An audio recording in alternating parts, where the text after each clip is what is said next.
The title of this course asks a question: where in the world is God? The secularization theory presupposes that God is absent or non-existent in the world.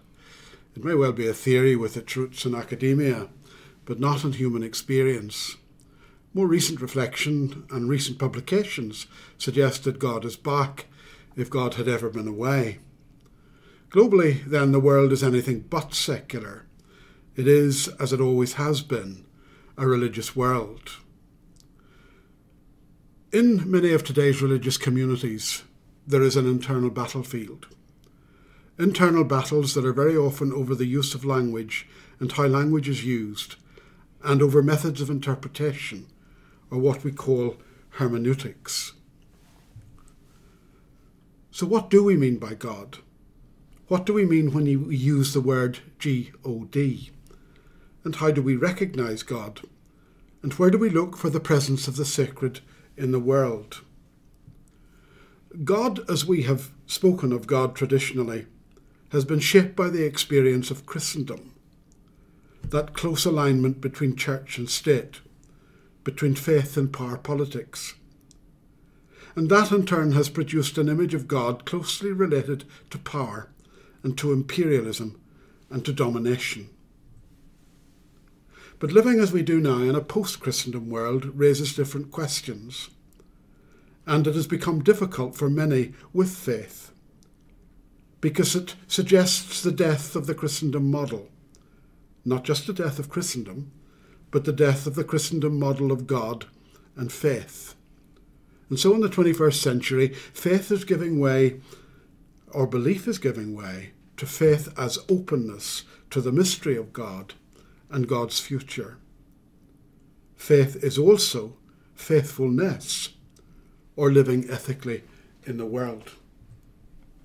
Traditional ecumenism has been based on a Christendom model and a modernist Enlightenment worldview, but these have gone, and this calls for a different model of ecumenism. It also means rereading classical ecumenical texts, such as John 17, Ephesians, and looking again at our understanding of the biblical word oikumene.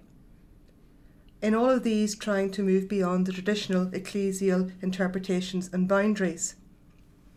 For instance, what was the oneness for which the Johannine Jesus prayed? For much of the 20th century, ecumenical Christians saw this as a structured unity, but was this how the late 1st century Johannine community understood or experienced the Jesus prayer? How are these texts to be read in a post-Christian, postmodern world? Traditional Christianity and ecumenism have been shaken by the experience of living in a globalised and pluralistic world. This means interdependence and unprecedented encounters between neighbour religions. We are living in an interdependent world, politically, economically, culturally and religiously, with the challenge to break down dividing walls and separations. And we're faced as never before with the diversity and unity of humankind. Christendom, with its imperialistic faith, may have asked, what was God up to in a Christian world? But now the question is, what is God up to in a multi-faith world? The Judeo-Christian texts offer a vision of God that's liberating and reconciling, and goes well beyond the boundaries of Jewish and Christian understanding and expression.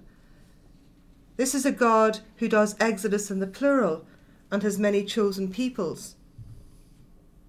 People of all faiths have new questions to ask and new responses to make to a diverse and multi-faith world.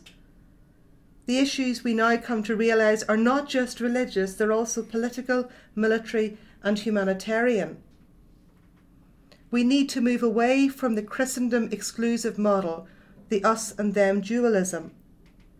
The God disclosed in the Jewish and Jesus story does go beyond Christendom and all imperialistic expressions of religion.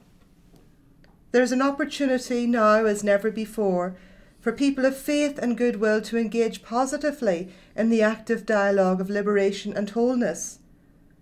And all people and the planet we share will benefit from this.